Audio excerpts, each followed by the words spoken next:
Welcome to శ్రీదర్శి Eluru అన్న. ఈరోజు మనం ఫ్లోర్ పజిల్ చూద్దాం. చూడండి, ఎంతమంది పీపుల్ ఉన్నారు? 8 పీపుల్. ఆ 8 పీపుల్ కూడా 8 డిఫరెంట్ ఫ్లోర్స్ లో ఉన్నారంట. దాంట్లో గ్రౌండ్ ఫ్లోర్ ఎంత ఇచ్చాడు నాన్న? 1. అలాగే టాప్ ఫ్లోర్ ఎంత ఇచ్చాడు? 8. సో టాప్ ఫ్లోర్ ఏమో 8 తీసుకున్నాను. 7, 6, 5, 4, 3, 2, 1. నెక్స్ట్ వాడు ఏమన్నాడు? You live on an odd number floor above the 4th floor. U అనేది 4th ఫ్లోర్ పైన ఉండాలంట, ఆడ్ నెంబర్ ఫ్లోర్ అవ్వాలంట. అంటే U అనేది 5th ఫ్లోర్ అని అవ్వచ్చు, లేదంటే U అనేది 7th ఫ్లోర్ అని అవ్వచ్చు. నెక్స్ట్ ఏమన్నాడు? Only 2 people live between U and R. U కి R కి మధ్యలో 2 పీపుల్ అంటే ఈ పాసిబిలిటీలో R 4th ఫ్లోర్ వస్తుంది. మరి ఈ పాసిబిలిటీలో R అనేది 8th ఫ్లోర్ వస్తుంది, అలాగే R అనేది 2nd ఫ్లోర్ కూడా వస్తుంది నాన్న. నెక్స్ట్ ఏమన్నాడు? Q lives 2 floors above W. 2 floors above అంటే బిట్వీన్ ద ఫ్లోర్స్ ఎప్పుడు కూడా ఒకటే ఉంటుంది నాన్న. అంటే W పైన Q ఉండాలి, మధ్యలో ఎన్ని ఫ్లోర్స్ ఉండాలి నాన్న? ఒక ఫ్లోర్ ఉండాలి. Next S does not live on an odd number floor.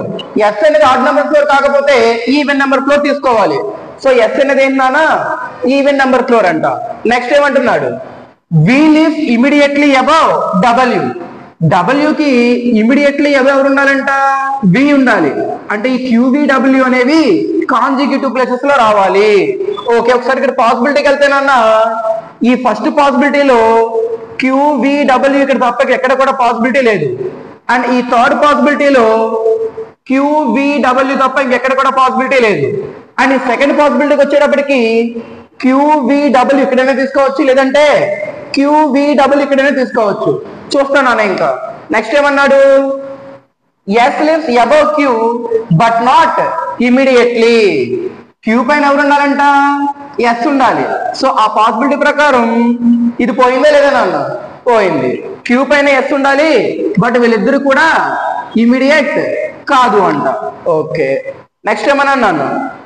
T lives below R but not immediately. R కింద ఎవరు ఉండాలి? T ఉండాలి. మరి ఫస్ట్ పాసిబిలిటీలో R కింద T ఎక్కడ తీసుకుంటానా? తీసుకోలేను కదా. అంటే ఈ పాసిబిలిటీ కూడా క్యాన్సిల్ అయిపోయింది. ఓకే, R కింద ఎవరు ఉండాలి నాన్న? T ఉండాలి, బట్ నాట్ ఇమీడియట్లీ. అంటే వీళ్ళిద్దరు కూడా ఇమీడియట్ కాదు. లాస్ట్ లో ఏమన్నాడు? T doesn't live on bottom most floor. T అనేవాడు ఎక్కడ ఉండకూడదు నాన్న?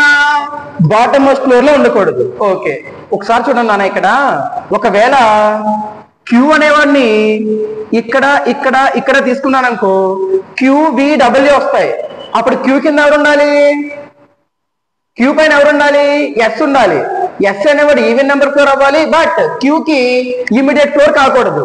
ఒకవేళ Q ఇక్కడ తీసుకుంటే V ఇక్కడ, W ఇక్కడ, కంపల్సరీగా S ఇక్కడ వస్తుంది నాన్న. ఓకే, అప్పుడు R కింద ఎవరు ఉండాలి నాన్న? T ఉండాలి, బట్ నాట్ ఇమీడియట్. R కింద T ఇక్కడ తీసుకోలేను కాబట్టి T ఇక్కడ తీసుకుంటాను. మిగిలిపోయిన పర్సన్ ఎవరు? P నాన్న. మిగిలిపోయిన పర్సన్ P కాబట్టి P ఎక్కడ వస్తున్నాడు నాన్న?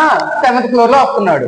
ఒకసారి క్వశ్చన్స్ అనేది కొంచెం ఫాస్ట్ గా చూద్దాం. చూడండి, how many people live between Q and S? Q కి S కి మధ్యలో ఎంతమంది ఉన్నారు నాన్న? 2 people. So option 4. Next, which of the following floor does P live? P అనేది 7th ఫ్లోర్ నాన్న. So option 3. Next, top most floor లో ఎవరున్నారు? R. ఆప్షన్ 2. నెక్స్ట్, ఏ స్టేట్మెంట్ ట్రూ అని చెప్పి అడుగుతున్నాడు? T అనేది ఆడ్ నెంబర్ ఫ్లోర్ అంట. ఇక T విన్ వచ్చింది నాన్న. P కి T కి మధ్యలో 3 పీపుల్ అంట. ఇక 2 పీపుల్ ఉన్నారు. As many people live above S as below Q. S పైన ఇద్దరు ఉన్నారు, Q కింద ఇద్దరు ఉన్నారు కాబట్టి ఆప్షన్ 3 నాన్న. నెక్స్ట్, 4 ఆఫ్ ది ఫాలోయింగ్ అంటే R1 అవుతుంది నాన్న. PU QW ఇచ్చాడు. P కింద U మధ్యలో ఒక పర్సన్, Q కింద W మధ్యలో ఒక పర్సన్, S కింద T మధ్యలో ఒక పర్సన్, TW అన్నాడు. T కింద W బిట్వీన్ ద పర్సన్స్ 2 వచ్చారు కదా. సో R1 అవుట్ ఇదే నాన్న. ఒకసారి ఇది కూడా చెక్ చేస్తాను. U కింద Q మధ్యలో ఒక పర్సన్ సరిపోయారు. So option 4. Thank you.